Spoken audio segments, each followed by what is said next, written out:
In this video, what we're going to do is we're going to look at how to use a proportion as well as an equation to do calculations involving percentages. And we'll do 3 different problems, and we'll use both methods for each problem so you can kind of get a sense of this. So the first question is asking us, what is 5% of 224? And so for the first example, what we'll do is we will use a proportion. And just like all the other work that we've done with proportions, we're going to set this up using our words and then 2 different columns here. And what's a little bit different though is that this time we're going to compare number values with percent values. So it's a little bit different than the work we've done before. Now in percentages, what we really have here is we are usually comparing a part, and as we do more work we'll be more specific about that, with a whole amount. And once again, different types of situations will have, this will be more specific.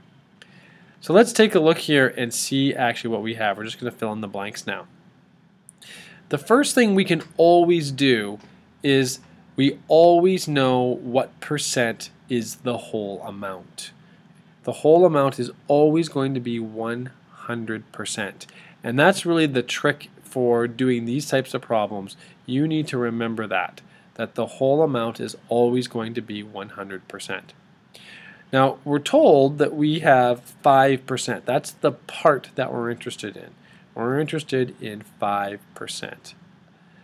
Now the tricky part with the proportion is determining, is this 224 representing the part or the whole amount?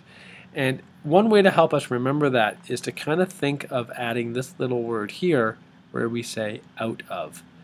So what we're really asking is, what is 5% out of 224? And so if you think of like a test or an assignment or something, if it's out of 224, that is the whole amount. And so what we're really trying to find is, let's just say we had a test out of 224 points. What's 5% of that? Or how many points is 5%? So now we have a proportion set up, and what we can do is we can look to solve that proportion using whatever technique we want. And in this case, I actually see that 105 are connected pretty well with a divide by 20. And so I'm just going to divide 224 by 20. And to do that, I'll just pull up my calculator. And so I'll go 224 divided by 20 equals 11.2. So what I've just found out is that n is equal to 11.2. And so that's using a proportion to solve this type of problem. Let's look at how we can use an equation to do the same thing. So in the equation technique, what we're going to do is we're going to do a direct translation from the sentence to an equation here. So I'm just going to quickly rewrite this, and the question was, what is 5% of 224? And so we'll do a word for word translation here. The word what translates to a variable. Is, that's an equal sign, 5%. This is the trick to using the equation. If you like using the equation, what you have to remember is that we are going to represent all percentages as decimals. So in this case here, we're going to take that 5% and we're going to write it as a decimal, which was 0.05. Of is a multiplication sign, and then 224, of course, is 224. And so we'll quickly pull out the calculator again just to kind of work this out. And what we have here is 0.05 times 224 equals, and we shouldn't be surprised that we got the exact same answer, 11.2. The next question here is asking the question, 11 is 4% of what number? And so just like last time, we'll solve this using a proportion, and we will solve this using an equation on the other side here. So for the proportion, we'll set up the problem like we just did before. We have some words, and then we have our numbers, and we have our percentages. And so let's actually look at what we're trying to compare here. Once again, we have sum apart, and we are comparing that to a whole amount. And so I'm just going to start filling in the blanks for what I know. The one thing I always know is that the whole amount is 100%. And once again, think about tests. If you get the whole amount correct, you get 100%. I'm told that the part I'm interested in is 4%. And in this case, I actually am told the part. And a good way to help you remember that is when it says 11 is. That word is a really good clue that that is the part that we're interested in. And once again, we can kind of put that out of. And so we're saying 11 is 4% out of what number? So we don't know what if we want to use a test again, what our test is out of. So 11 is what the part that is 4%, and we don't know what that's out of. So we've created a proportion, and once again, I see a pretty clear connection right away. I see that 4 times 25 is 100, and so I'll do the same thing here. 11 times 25 is equal to something. So I'll quickly pull out the calculator and try that again. 11 times 25 is equal to 275, so I know that n is equal to 275. Or another way of saying that is 11 is 4% of 275. For the equation, once again, we'll just do a direct translation, and this time I'll just go straight from what was up there. 11 is 4%, remember we write it as a decimal, of what number?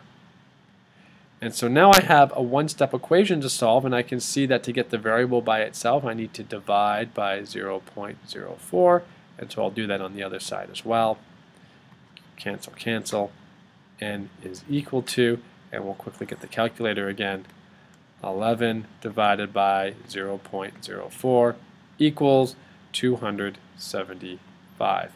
And so you can see that we actually get the same answer once again, regardless of what technique we chose to do. The final question here says 48 is what percent of 75? And this is actually the type of question you're probably more used to doing whenever you try to find your score on a test or a quiz.